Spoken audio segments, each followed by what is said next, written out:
Today, are you playing too much Honor of Kings? If you're a Chinese student, statistically the answer is yes. This is CheckPoint.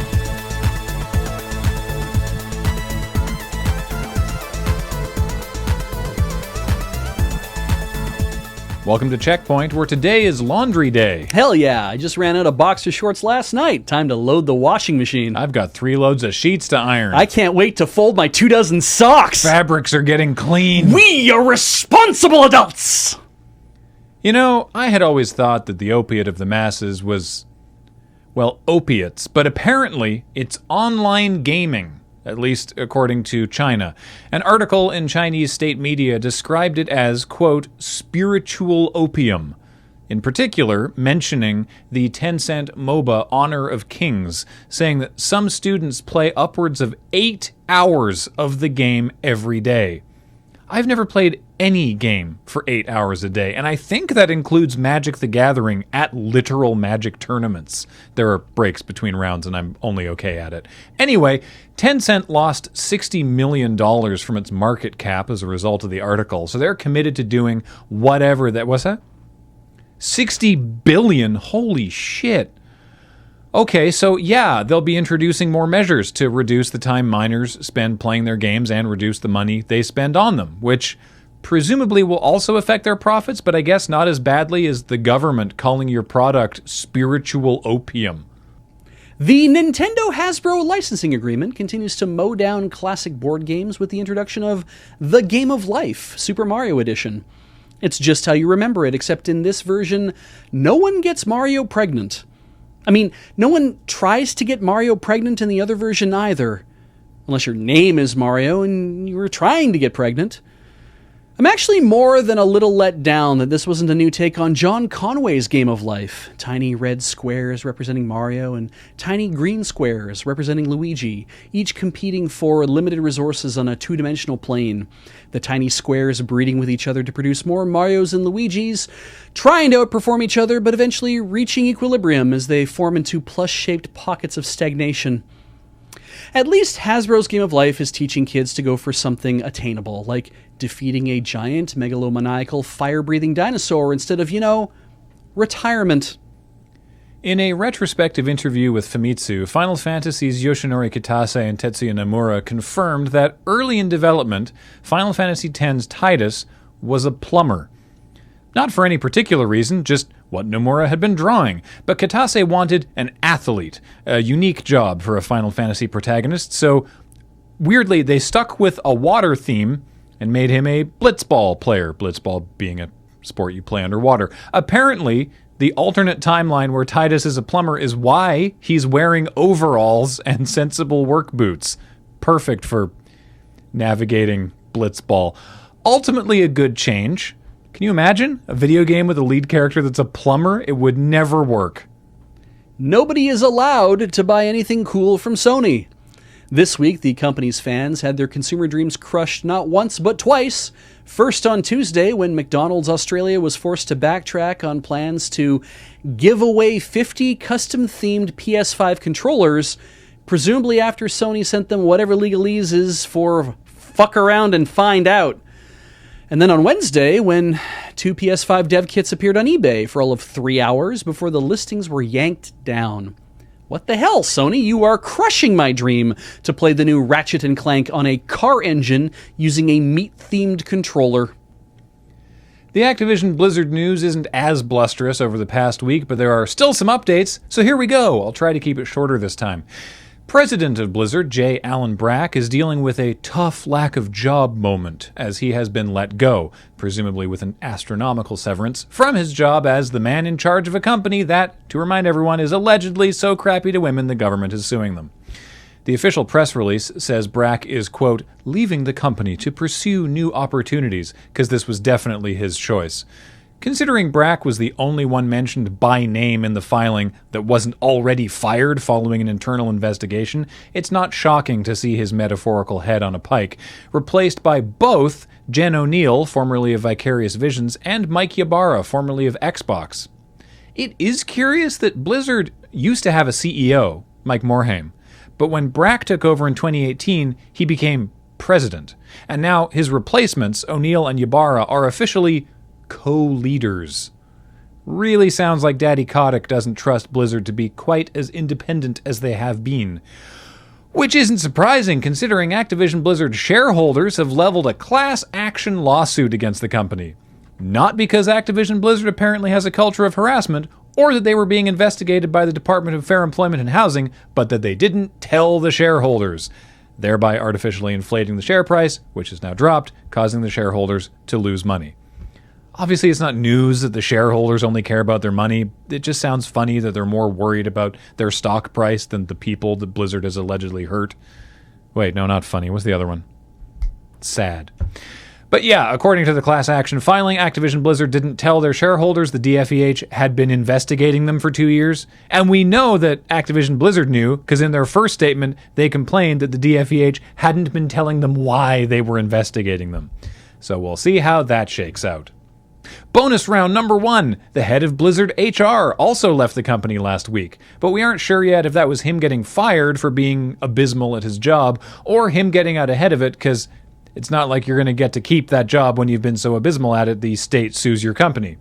Allegedly. And bonus round number 2. Frances Townsend deleted her Twitter account. Who is Frances Townsend? Well, she's Activision Blizzard's chief compliance officer, i.e. the executive who's supposed to make sure a company is, compliant with corporate and legal regulations, something Activision clearly needs a lot of help with. Now, she only started the job a few months ago, in March, almost as if the company knew something big was coming down the pipeline for which they would need to bring in a heavy. So what makes her a heavy in this case? Well, before she joined the company that makes Call of Duty, she worked in the Department of Homeland Security under George W. Bush, where she, defended the torture techniques used in Abu Ghraib prison. All the criticism from that, and she can still be referred to by Bobby Kotick as, quote, a highly regarded public servant. But choosing the same day as Kotick's statement that Activision's response to their lawsuit was tone-deaf as the day to retweet an article about how whistleblowing is bad, actually, and weirdly, people reacted negatively. And not just random gamers, employees at Blizzard, too. So after getting tired of blocking all the people rightfully calling her out on continuing to be tone-deaf, she just deleted her Twitter altogether. So critics of enhanced interrogation, 0. The gamers, 1. I don't know, maybe sometimes we can have a little bit of cyberbullying as a treat. I don't think that was any shorter. No, I think you're right. It's just so stupid, though. Oh, for sure. I mean, that wasn't a complaint. I don't have to write them.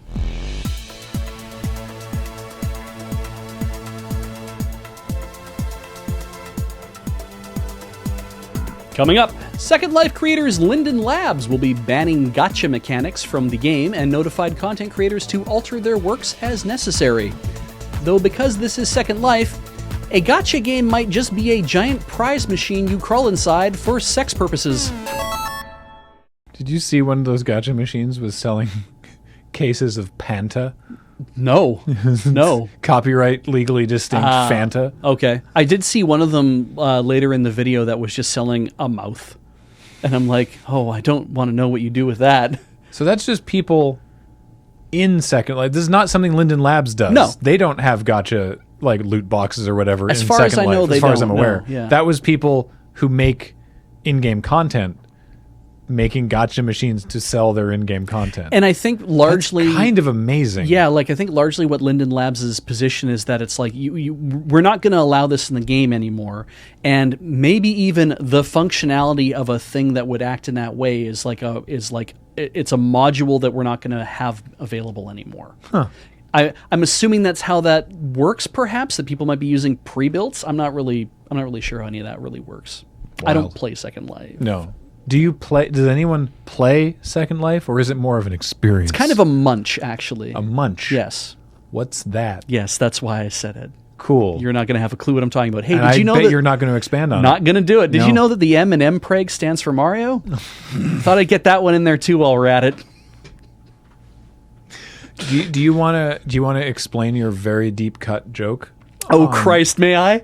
Please. Okay, so the Game of Life commercials when I was growing up always had the jingle, "You can be a winner at the Game of Life." Dun, Hey, look, I found a wife. Kids and taxes, treasure too. Will you be rich when the game is through? Like, this is the shit that's. I could do the whole McDonald's menu song from. That's very Tommy Wiseau from The Room energy. Like, why not just have a girl, Mark? Yes, found the wife. Yeah. I found a wife. Oh, hi, Mark. Walked in and there she was.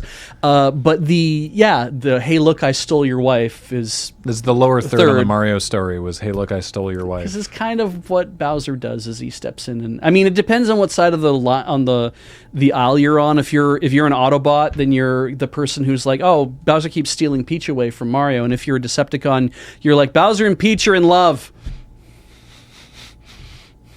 I love the new binary as Autobot v Decepticon. Well, you know. Did you see BBC Sports tweeted about the giant Gundam at the Olympics? And we're like, the rock climbers here pursuing their discipline under the watchful gaze of a transformer. Mm-hmm. Oh, it's tasty. Gundam launched in 1979. Yeah.